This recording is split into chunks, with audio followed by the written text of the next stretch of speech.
আজ নিখিলের আনন্দ ধারায় ধুইয়ে দাও মনের কোণের সব দীনতা মলিনতা ধুইয়ে দাও নিখিল। The talkative guys is now Bok Bok Bokum. Please subscribe our channel Bok Bok Bokum and press the bell icon.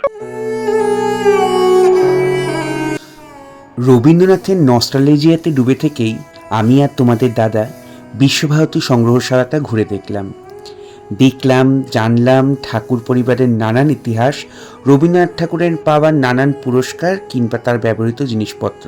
কিন্তু দুঃখের সঙ্গে জানাতে হচ্ছে এই সংগ্রহশালার ভেতরে ক্যামেরা নিয়ে ছবি তোলা নিষেধ। তাই বাগানে বসে কিছুটা সময় কাটিয়ে শান্তিনিকেতনের আমেজকে আরেকটু উপভোগ করে আমরা ফিরে আসলাম কৃষ্টি গেস্ট হাউস, মানে আমাদের গেস্ট হাউসে, যেখানে আমাদের জন্য অপেক্ষা করছিল খুব সুন্দর সুন্দর সুস্বাদু খাবার। চাইনিজ, মোগলাই, বাঙালি থালি, নানান সুস্বাদু আয়োজন দিয়ে ভুরিভোজ করে আমরা তাড়াতাড়ি করে রেডি হয়ে নিলাম। বেরিয়ে পড়লাম শান্তিনিকেতনের আরেকটা মূল আকর্ষণ সোনাঝুরি হাটের উদ্দেশ্যে। আসলে আমাদের বিকেলেই ট্রেন, তাড়াতাড়ি ফিরতে হবে, তাড়াতাড়ি সমস্তটা কভার করতে হবে। তাই আমরা একটুও সময় নষ্ট না করে চটজলদি বেরিয়ে পড়ি সোনাঝুরি হাটের উদ্দেশ্যে, যেখানে গিয়ে তো আমার চক্ষু চড়ক গাছ। কোনটা ফেলে কোনটা ধরবো, শাড়ি এক্সেবার কারেক্ট, গয়না ডোকরা বলো, পোড়ামাটি বলো, নানা রকমের নানান গয়না। তোমাদের দাদা তো বুঝেই গেছিল আজকে তার পকেট ফাঁকা হতে চলেছে, আর আমিও দায়িত্ব নিয়ে সেই কাজটা সুসম্পন্ন করেছি।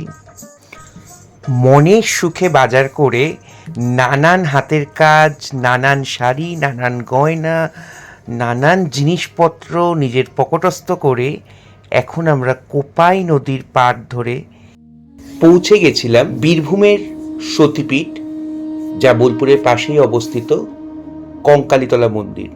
পৌরাণিক তথ্য অনুসারে এই কঙ্কালীতলা মন্দিরে দেবী সতীর কঙ্কাল বা কোমর পড়েছিল। এখানে দেবী রূপকালী বা ভৈরব কালী নামে পরিচিত।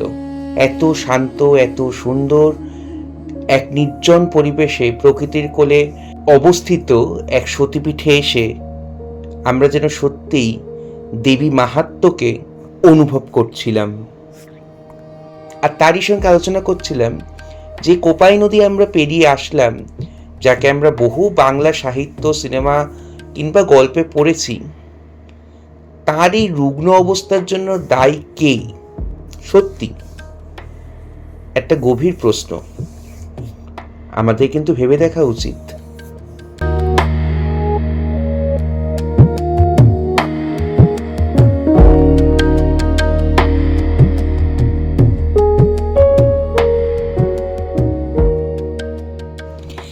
ফেরার পথে তোমাদের দাদা যে আমার জন্য এত বড় একটা সারপ্রাইজ রাখবে সেটা আমি ভাবতেই পারিনি।